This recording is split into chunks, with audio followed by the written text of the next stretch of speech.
역백분가에서 나누겠습니다. 잘 오셨습니다. 앞뒤로도 인사하시고요. 네, 반갑게. 날씨가 흐리니까 여러분들 얼굴이 하얗게 태양처럼 밝게 인사해 주시면 감사하겠습니다. 어저께 만남 합창단 같이 찬양하면서 봤던 영상인데 저희 교회 같이 보면 좋을 것 같아서 설교 전에 한번 보려고 오늘 틀었어요. 선교사님 저하고 동갑입니다. 제가 더 젊어 보이죠?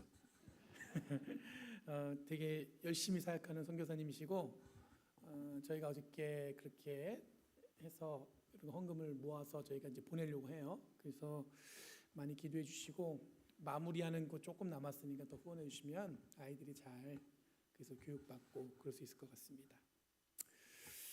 여러분 지난주에 지진이 있었어요. 아시는 분 계세요? 지난주에 진도 한 4.9 정도 있었습니다. 작지 않았습니다. 근데 진앙지가 어디였냐면 버클리였어요. 저희 집에 자다가 새벽에 지진을 딱 느꼈을 때는 이게 흔들리는 건 별로 못 느끼고 마치 폭탄 터지는 소리가 났어요. 빵 소리 나가지고 제가 잠에서 깨자마자 창문부터 활짝 열었어요. 왜냐면 폭탄 떨어졌나? 그리고 아이가 자는 방에 들어가 봤더니 걔도 놀래갖고 아빠 지진이야 막 난리가 났어요. 근데 이제 보통 이제 이렇게 둘러보니까 문제가 없은 것 같아서 가슴을 쓸어내고 가만히 보니까 보통 지진 나면 동네 개들부터 짖습니다. 아세요? 막 개들이 막 오면서 멍멍멍 짖잖아요.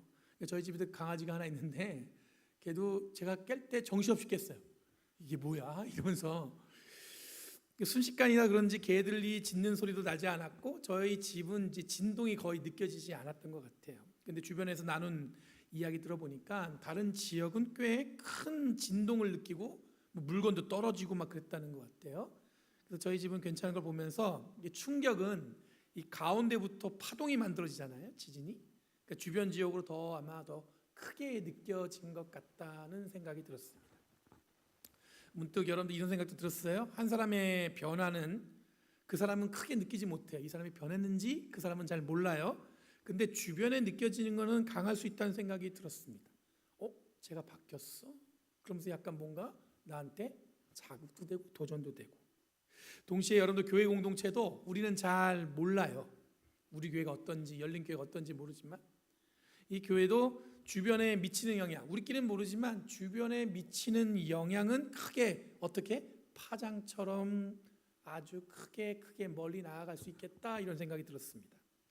이런 빈번하게 우리들이 누리고 있는 것이 얼마나 크고 감사한지를 잘 모르는 경우가 많이 있습니다. 내가 지금 갖고 있는 것, 내가 누리고 있는 것, 그게 얼마나 크고 감사한지 잘 모를 수 있다는 거예요. 지금 누리고 경험하고 지금 만나는 것이 귀하고 귀한데 이 눈과 관심을 다른 곳으로 향하는 경우도 있습니다. 이미 나는 사람들이 볼 때 굉장히 많은 것을 가진 것처럼 느껴질 수 있는데 사람들을 자꾸 내 눈은 다른 쪽으로 갈 수도 있습니다. 이런 개인적으로 오늘 읽은 성경 본문은 제가 읽으면서 제가 예수 믿는 사람이 되었다는 것이 얼마나 큰 사건인가라는 생각을 하게 되었어요. 여러분 예수 믿으시죠?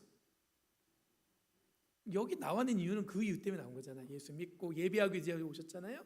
근데 생각해 보면 너무 익숙해졌어요. 그렇죠? 내가 예수 믿고 예배하는 게 그냥 시간이 되니까 나오고 그러는데 조금만 더 깊이 생각해 보면 내가 예수 믿는다는 것이 굉장히 큰 사건인 것 같다. 엄청난 사건 같다. 그런 생각이 들었습니다. 이렇게 오늘 예배 드리는 것도 감사하고 여러분 한 사람 한 사람을 알아가는 것도 정말 감사하다는 생각이 들었어요.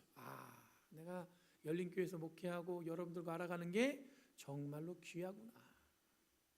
그리고 함께 더불어 살면서 어제와 같은 음악회를 열고 선교를 하려고 마음을 모으는 노력을 함께하는 것도 큰 의미가 있다는 것을 깨달았습니다. 지금은 여러분들 이게 무슨 얘기인지 잘 연결이 안 될 수 있는데 오늘 설교 말씀 듣다 보면 왜 제가 이런 말씀을 드리는지 알게 될 겁니다.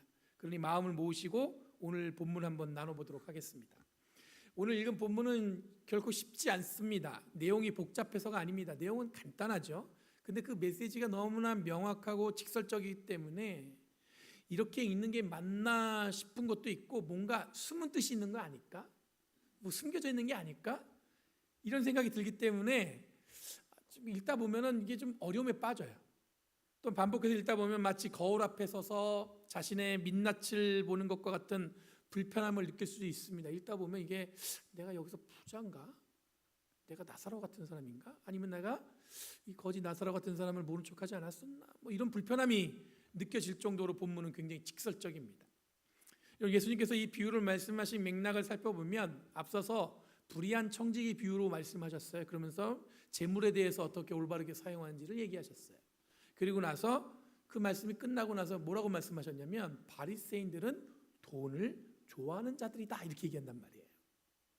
그럼 직접적으로 지적하는 오늘 내용이 이 오늘 읽은 본문 앞에 등장합니다. 그들은 돈을 좋아하는 사람들이에요. 그러면 우리가 지금 읽은 본문은 이런 바리새인들을 향해서만 전하시려는 메시지였을까? 그 사람들이 돈을 좋아한다니까 그 사람들한테 하는 얘기일까? 그렇지 않습니다.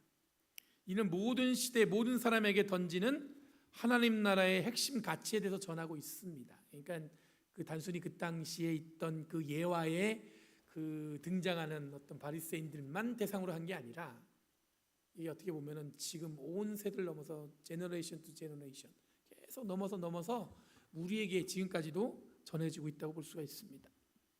오늘 본문에 보면 예수님 시대에도 빈부의 격차는 존재했다는 것을 알 수 있습니다. 그때나 지금이나 오늘날 우리 시대는 그 격차가 이제 더 심화되었다고 얘기하는데 세상은 노골적으로 부를 인생의 성공의 척도로 제시하는 시대에 우리는 살고 있습니다. 주식 투자는 하고 있습니까? 또는 연금은 잘 붓고 계세요? 부동산 투자 이거 해야 됩니다. 그런 얘기 들어보셨죠? 나만 들어봤나 봐. 왜 나만 다들 별로 그런 얘기 들어보시죠? 이게 반응이 있어야 그래도 할 맛이 나요. 이 뭔가 성공의 척도처럼 그래서 일상적인 대화 속에 이런 얘기들이 나옵니다. 저희 딸이 언제부턴가 그런 얘기를 했어요. 자기는 크면 팔로알탭에 집을 사겠다는 거예요. 아니 그 많은 지역이 왜 팔로알토일까? 제가 집에서 뭐 그걸 강요하거나 넌 그래야 된다 그런 적 없어요. 근데 언제부터인가 우리 딸은 그렇게 해야 된다는 어떤 생각을 갖게 된 것 같아요. 아마 어디선가 누구로부터 혹은 주변 분위기로부터 그런 가치관을 어떻게 해요? 흡수했던 것 같아요. 사람들이 주변에서 얘기하니까. 청년들과 대화하다 보면 청년들 얘기하다 보면 주식 투자는 물론이고 이 코인에 대해서도 굉장히 상당한 관심을 갖고 있는 것을 들을 때가 많습니다. 이 친구들은 우리와 다를 때하고 저는 그때 저기 PC방 가서 게임하는 것만 했는데 그게 아니라 이 친구들은 주식도 알고 코인도 알고 그러는 것 같더라고요. 이런 대화들이 익숙한 분들은 자연스럽게 이야기를 이어가겠지만 어떤 이들은 이런 이야기를 들으면 시대에 뒤처진 것은 아닐지 걱정하는 마음이 들 수 있습니다. 이처럼 세상은 끊임없이 우리에게 요구하는 것들이 있어요. 이 요구에 잘 맞춰 살아야 후회 없는 인생이고 부자가 되어야 행복하다고 그렇게 이야기하는 것 같습니다. 그런데 현실은 어떻습니까? 부유하지만 불행을 호소하는 사람들도 있고 물질적으로는 부족하지만 삶을 행복하게 영위하는 사람들도 있습니다. 이는 부부 자체가 인생의 절대적 가치나 행복의 보장책이 될 수 없다는 것을 보여주고 있어요. 그러니까 뭐 물질이 많아서 무조건 행복한 건 아니죠. 물론 그게 어느 정도는 있어야 사람들이 그 엔겔 지수라고 그러잖아요. 그런 것들이 좀 만족이 되고 그럴 수 있겠지만 그게 절대적인 가치는 될 수 없다는 거죠. 오늘 읽은 본문에 보면 부자는 이름조차 등장하지 않습니다. 세상에 아무리 유명하고 부유했어도 하나님 앞에 나아갔을 때는 기억될 가치가 없었다는 의미입니다. 반면에 거지 이름은 나사로라고 오늘 본문은 얘기하고 있어요. 즉 하나님이 도우신다는 의미로 명확히 기록되어 있습니다. 이 나사로의 뜻이 하나님이 도우신다는 뜻이에요. 근데 그는 거지였어요. 하나님께서는 오히려 세상이 무시하는 자를 기억하시고 그를 품에 안으시고 계시다는 뜻입니다. 죽음 후에 상황이 완전 뒤바뀌게 되었죠. 나사로는 아브라함의 품에 안기고 부자는 하데스에서 고통을 받습니다. 이 하데스가 헬라어로 지옥 같은 곳을 얘기하는 거예요. 생전에 이 둘 관계는 대문 하나로 구분되었던 거리가 이제는 눈을 떠보니까 부자가 이 대문의 거리가 어떻게 되냐면 큰 구렁텅이가 되어서 본인은 그곳에 갈 수 없게 되었어요. 굉장히 큰 간격이 생기게 된 겁니다. 이때 부자가 두 가지 요청을 합니다. 첫째는 물 한 방울을 떨어뜨려서 자기 혀에 시원함을 달라는 거예요. 나사로에게. 생전에 나사로가 어떤 사람이었습니까? 구걸하면서 부스러기 하나라도 얻고자 간절했던 사람이에요. 누구네 집 앞에서요? 부자의 집 앞에서. 뭔가 이렇게 떨어지는 거 하나 얻으려고. 근데 지금 거꾸로 어떻게 된 겁니까? 부자가 나사로의 손에서 뭐예요? 물 한 방울로 자기가 시원해지길 원하고 있어요. 부자의 간절한 요청은 본문에 보면 거지 나사로가 생전에 부자에게 거절된 것처럼 어떻게 돼요? 거절되어집니다. 둘째, 부자는 형제들을 위한 경고를 부탁합니다. 자기 형제 5이 있는데 나사로를 다시 살려서 자기 형제들에게 자신의 이 상황을 알려줘서 경고를 줘서 회개할 수 있도록 해달라는 거예요. 근데 오늘 본문에서 부자의 두 번째 요청은 굉장히 중요한 신학적인 메시지가 담겨져 있습니다. 부자의 요청에 대한 아브라함의 대답은 굉장히 충격적입니다. 어떻게 얘기하냐면 부자 형제들에게는 이미 모세와 예언자들이 있으니 그들에게 들을 것이며 만일 모세와 예언자들에게도 듣고도 그들이 회개하지 않는다면 죽은 자 가운데서 살아나는 자가 가서 이야기해줘도 그 요청을 받아들이지 않는다는 거예요. 이 얘기는 뭐냐면 눈앞에 어떤 기적이 펼쳐지더라도 모세와 예언자의 이야기에 귀를 기울이지 않는 사람은 어떠한 기적도 믿음을 일으킬 수 있는 방법이 없다는 거예요. 여러분, 우리가 지금 우리에게 주어진 예배, 찬양, 기도, 여기서 하나님을 깊이 만나는 거지 뭔가 특별한 게 나한테 뭔가 어디 가야 누구를 만나야 내가 대단한 믿음이 가질 것 같지만 그렇지 않다는 거예요. 이미 우리에겐 족하다는 거예요. 여러분, 제가 목회하면서도 그런 경우를 봅니다. 가끔 보면 사람을 만나면 아유 교회 가겠습니다 이런 분들 계세요. 그런 분들은 절대 교회 안 와요. 근데 어떤 분들은 절대로 안 갑니다. 제가 뭐 그런 것도 아닌데 괜히 그렇게 얘기하세요. 절대로 안 갈 거예요 저는. 근데 그런 분들은 어쩔 때 보면 이렇게 앉아 있어요. 그러니까 뭔가 이게 조건이 목사 입장에서 보면 저분한테 더 기대가 있는 것 같아. 온다고 한 사람한테 막 공을 들이는데 안 와요. 이상해요. 여러분, 구약에 보면 이스라엘 백성들이 눈앞에 벌어지는 수많은 기적을 목격하고도 여전히 우상을 섬기는 모습을 봅니다. 성경에 보면은 이 출애굽한 이후에 이스라엘 백성들이 하나님과 가까이 붙어 있어도 이게 있을까 말까인데 그들은 자꾸 우상을 섬기죠. 잘 이해가 안 돼요. 왜냐하면 하나님께서 기적을 베푸신 걸 눈으로 목격하고도 그들은 어떻게 합니까? 계속 우상을 섬겨요. 여러분, 이런 상황은 이해가 되지 않지만 이것이 인간의 실존적인 현실입니다. 이런 의미에서 보면 지금 우리들이 예수 그리스도를 믿고 그리스도인이 되었다는 것 자체가 얼마나 놀라운 기적인지 모릅니다. 제가 앞서서 예수를 믿게 된 것이 큰 사건이라고 말씀드린 이유는 바로 여기에 있습니다. 우리 스스로를 돌아보면 우리는 다 여기 앉아 있고 예수 믿는 것을 우리의 의지나 노력의 결과가 아니라 순전한 하나님의 은혜로 우리가 이 자리에 있는 거예요. 아무리 들어도 깨닫지 못하는 사람도 있는데 아무리 설명해도 그걸 갖다가 한 귀로 듣고 한 귀로 그냥 무시하는 사람도 있는데 우리는 그 이야기를 진작에 듣고 예수를 구주로 믿고 우리는 이 자리에서 어떻게 하고 있어요? 예배하고 있어요. 그렇게 생각해 보니까 어떤 사건이에요? 굉장히 큰 사건이죠. 성경에 보면 이 사람들 맨날 앞에서 기적을 봐도 하나님 함께 하신다고 해도 그들이 어떻게 합니까? 늘 하나님을 어떻게 나중엔 저버리고 우상을 섬기는데 우리는 지금 뭐예요? 예수를 믿고 우리는 이 자리에 뭐하기 위해 나왔습니까? 예배하기 위해 나왔어요. 큰 사건이죠. 큰 사건이에요. 여러분, 예수를 믿는 것은 우리의 의지나 우리의 결과가 아니라 하나님의 은혜라고 말씀드렸습니다. 이 말은 어떤 기적을 봐서 예수를 믿어지는 것도 아니고 어떤 사건이 있어야 예수를 믿을 수 있는 것이 아닙니다. 하나님의 전적인 은혜로 우리들은 이 자리에서 예배하고 있다는 사실입니다. 이것을 생각하니까 이게 얼마나 귀합니까? 여러 가지 여러분들 아마 개인적으로 이야기하다 보면 다양한 게 있겠지만 한 가지 확실한 건 뭐냐면 여러 가지 다양한 경험들이 있을 수 있어요. 그런데 우리는 전적인 하나님의 은혜로 우리는 이 자리에 함께 모여 있고 예배하고 있다는 뜻입니다. 바리새인들이 돈을 좋아한다는 것은 단순히 물질욕이 강하다는 의미를 넘어섭니다. 그들은 사람을 물질의 소유 정도에 따라 차별적으로 평가했습니다. 마태복음 23장에 보면 과부의 가산을 삼키는 자들로 바리새인들은 외식하는 자들이라고 예수님이 비판하신 걸 보면 이 바리새인들은 물질로 드러나는 부끄러운 행위를 서슴지 않고 행했던 거예요. 이 과부의 가산은 이들이 볼 때 만만한 거였어요. 만만한 거. 그걸 어떻게 할 수 있어요? 자기 걸로 빼앗을 수 있다 생각했던 거예요.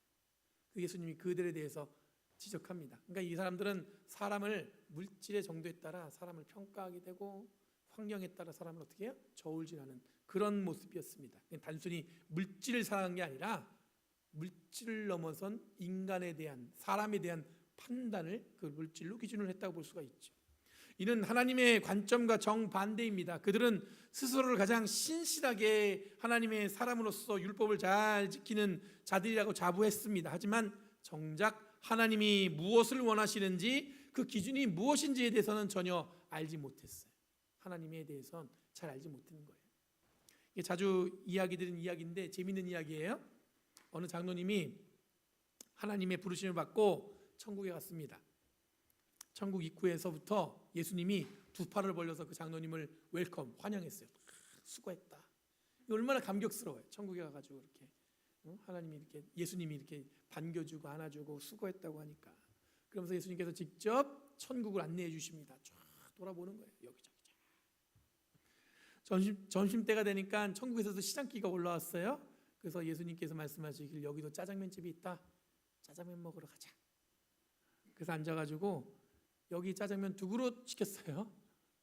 옆에서 보니까 먼저 온 집사님이 계세요. 그분은 보니까 팔보채, 양장피, 탕수육 온갖 요리를 먹고 있어요.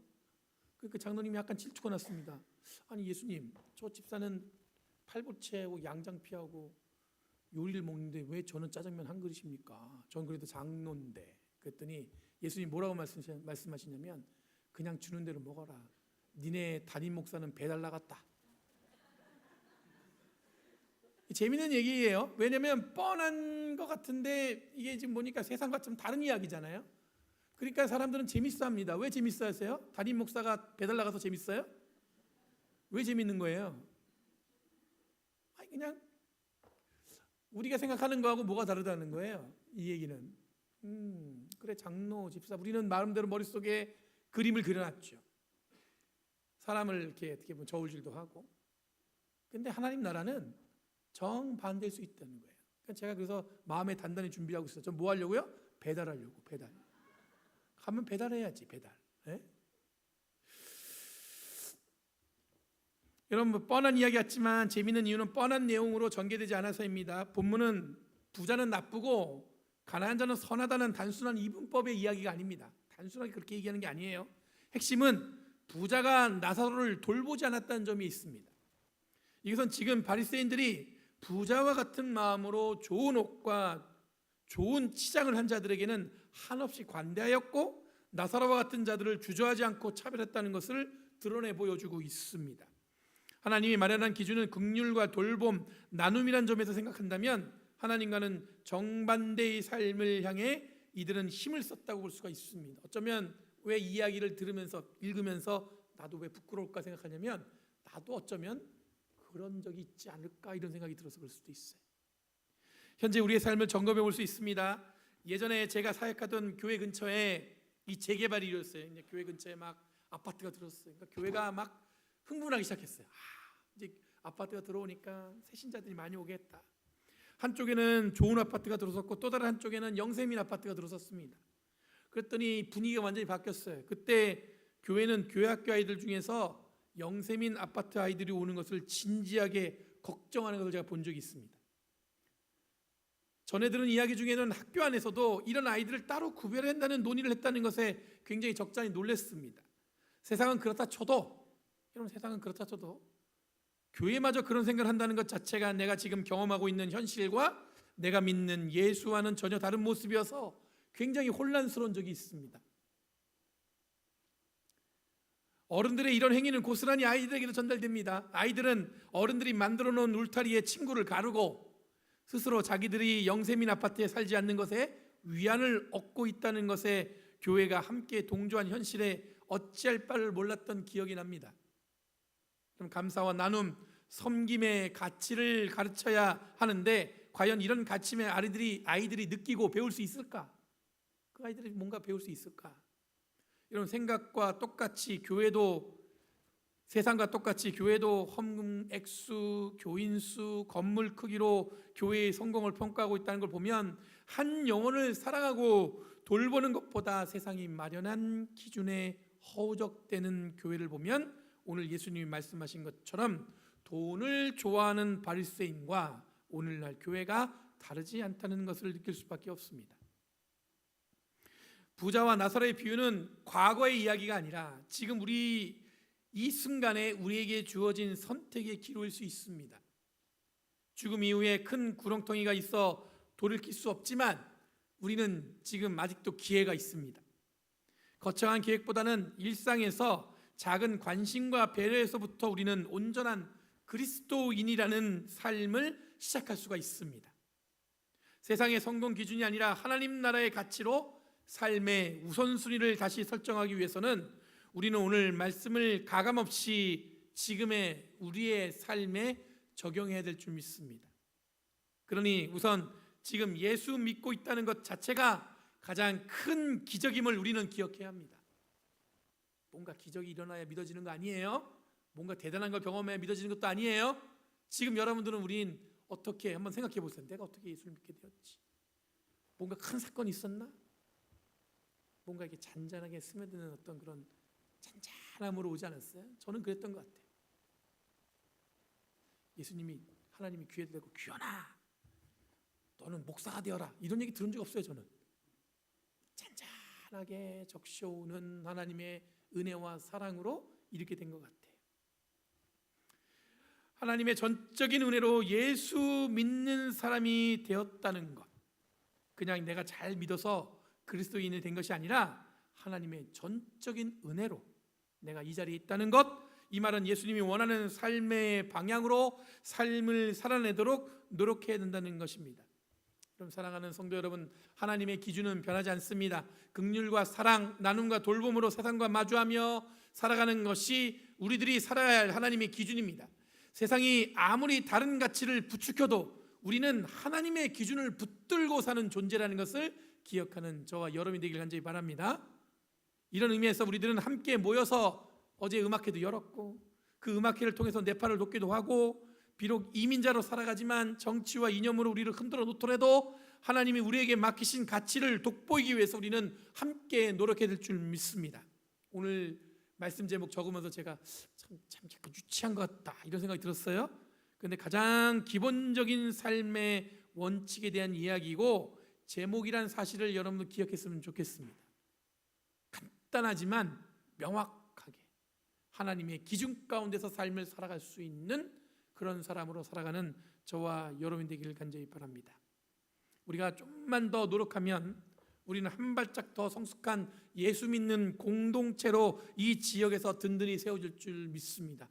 조금만 더 노력하면. 여러분 2025년 가을입니다. 오늘 굉장히 가을이 느껴지죠? 보통은 저쪽이 구름이 끼면 여기는 탁 해가 떠야 되는데 여기까지도 아침에 안개비까지 내렸어요. 가을을 독촉하는 시간이 오면서 이제 한 해를 마무리해야 할 시간이 오고 있습니다. 벌써 그런 날이 와요. 어제와 오늘이 달라야 하고 작년과 올해가 달라야 하며 올해보다 내년에는 우리가 더 큰 이상과 관용의 정신으로 하나님의 마음을 담아서 사역해야 됩니다. 뭔가 달라져야죠. 시간은 가고. 저는 오늘 저녁에 비행기를 타고 뉴저지로 갑니다. 한인총회 임원으로 섬기고 있어서 참석한 후에 수요일에는 한국을 방문합니다. 여러 가지 이유가 있습니다. 치과 치료를 해야 되는데 두 번째 치료를 여기 이 날짜에 예약을 잡아놨어요. 그리고 우리 어머니가 너 이제 50 됐으니까 건강검진 받아라. 그걸 노래를 부르시니까 효도하는 마음으로 갑니다. 그리고 관세 때문에 달력을 우편으로 보냈었는데 그게 막혔어요. 뭔가 이제 풀리긴 했는데 복잡해졌어요. 그래서 간 김에 달력도 들고 오려고 합니다. 어제 우리 집사람이 반 들고 왔어요. 제가 이제 반 들고 오면 돼요. 그리고 교회의 미래를 준비할 계획을 위한 시간도 보내려고 합니다. 이 말은 제가 놀러 간다는 뜻이 아니란 뜻이에요. 뭔가 이렇게 이벤트를 만들어서 뭔가 하려고 가서 그런 겁니다. 부탁드리고 싶은 건 뭐냐면 기도해 주시고, 제가 없을 때 우리 최세 목사님 2주 설교하실 텐데 목사님께서도 기도해 주시고, 무엇보다도 열린교회를 든든히 세워가기 위한 필요한 것들을 잘 배우고 올 수 있도록 여러분 함께 기도로 동행해 주시기를 부탁드립니다. 오늘 이 말씀을 통해 우리의 삶을 돌아보고 진정한 부요함이 무엇인지를 깨닫는 시간이 되시길 바랍니다. 아직 늦지 않았습니다. 오늘부터 하나님의 기준으로 살아가는 복된 성도들이 되시기를 주 예수 그리스도의 이름으로 축원합니다. 여러분, 우리는 여러분의 마음은 잘 모르겠어요. 제 마음만 표현하면 여러분들과 함께 있는 것만으로 저는 뭘 느끼냐면 풍요로움을 느껴요. 마음이 든든해. 옆에 한번 보세요. 든든해요? 걱정이에요? 한번 얘기해 보시죠. 든든합니다. 든든합니다. 차마 입이 안 떨어져요? 여러분, 든든합니다. 사랑합니다. 기도하겠습니다. 거룩하신 주님, 감사합니다. 저를 온전히 주님의 사랑과 은혜 가운데 예수님의 자녀가 되게 해주심에 감사드립니다. 우리가 이것을 너무나 익숙하게 머릿속에 생각하기만 했고 실제로 우리의 삶에 돌이켜보면 이 모든 것이 전적인 하나님의 은혜인 줄 믿습니다. 하나님이 우리를 이렇게 사랑하셔서 이렇게 예배하게 이 자리로 불러주셨으니 세상의 기준이 아닌 하나님의 기준에 따라 이 땅을 살아가는 저희를 되도록 인도하여 주시옵소서. 날마다 주님이 주신 은혜 가운데 우리 삶이 드려짐을 믿사오며 오늘도 변함없이 주님의 사랑과 은혜 가운데 있게 하여 주시옵소서. 감사드리며 예수님의 이름으로 기도합니다.